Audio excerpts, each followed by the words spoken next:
نہیں ہے، یہ بالکل غلط بات ہے۔ آج بندے اٹھ کے کھڑے ہو کے کہتے دیکھیں ہمارا اللہ ایک ہے، ہمارا نبی ایک ہے، ہماری کتاب ایک ہے، ہمارا کعبہ ایک ہے، ہم ایک کیوں نہیں؟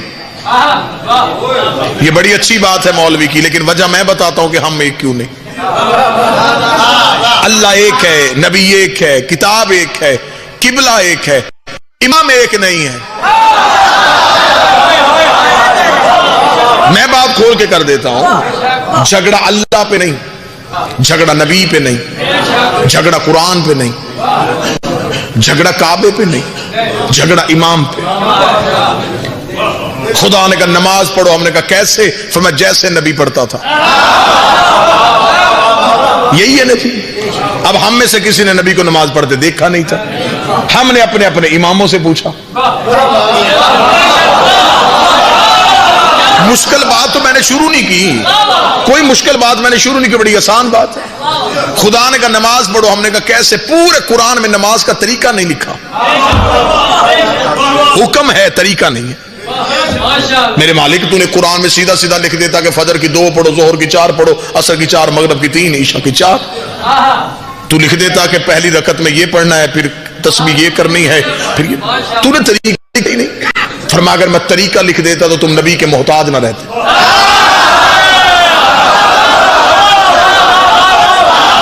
اس کا مطلب ہے کہ اس بندے نے غلط کہا تھا کہ قرآن کافی ہے، کتاب کافی نہیں ہے۔ اگر کتاب کافی ہوتی تو آج اسکولوں میں صرف کتابیں ہوتی، ٹیچر نہ ہوتے۔ آج عدالتوں میں صرف قانون کی کتابیں ہوتی، جج نہ ہوتے۔ ٹریفک کے چوکوں میں قانون کی کتابیں ہوتی، وارڈن نہ ہوتے۔ یہ سب کچھ اس لیے ہے کہ کتاب تب تک ہوتی نہیں جب تک کتاب پہ عمل کروانے والا نہ ہو۔ متوجہ میری طرف رکھیں گے، اب دھیان میری طرف رکھیں گے۔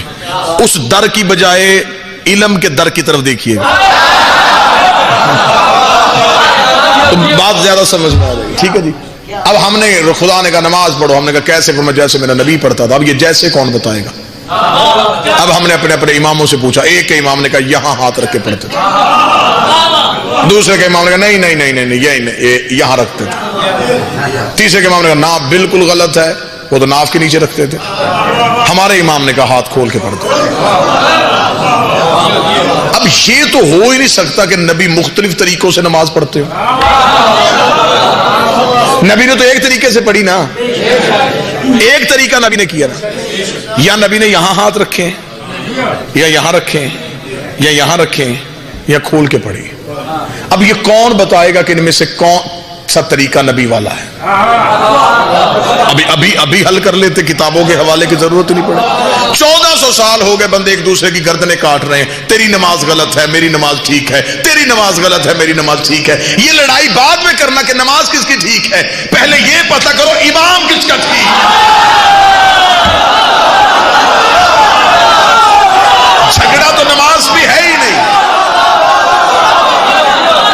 پہلے پتہ کر لیتے ہیں امام کس کا ٹھیک،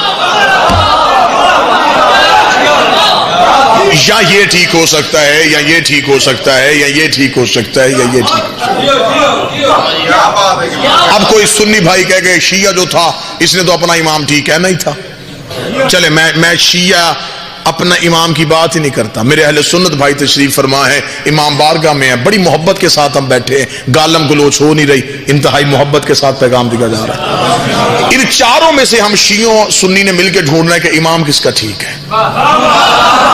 ایک بات پہلے پتہ کر لیتے ہیں کہ ان چاروں میں سے نبی کو نماز پڑھتے دیکھا کس نے ہے؟ جس کے امام نے نبی کو نماز پڑھتے دیکھا ہے، حسن بھائی اس کا مطلب ہے کہ اس کا امام ٹھیک ہے۔ اب 4 امام ہیں میرے اہل سنت بھائیوں کے پاس، ایک فقہ ہمارے پاس ہے۔ اب امام شافعی ہوں، امام مالک ہوں، امام حنبل ہوں، امام ابو حنیفہ ہوں، آپ ان میں سے جس بھی امام سے دین لینا چاہیں مجھے کوئی اعتراض نہیں ہے ہی نہیں، مجھے ہونا ہی نہیں چاہیے، دین آپ نے لینا ہے، مرنا آپ نے، قبر اپنی پہ جانا، مجھے کیا ضرورت ہے۔ لیکن میں ایک منت یہاں ضرور کروں گا، آپ جس سے دین لینا چاہیں، دیکھیں نا جی، آپ بازار میں گھر کی چیزیں لینے کے لیے جاتے ہیں، کبھی کسی عام دکان پہ بھی کھڑے ہوئے، آپ وہاں جائیں گے جہاں سودا کھرا پڑا ہو، یعنی کہ آپ نے سودا لینے کے لیے اچھی دکان کا انتخاب کر لیا اور دین لینے کے لیے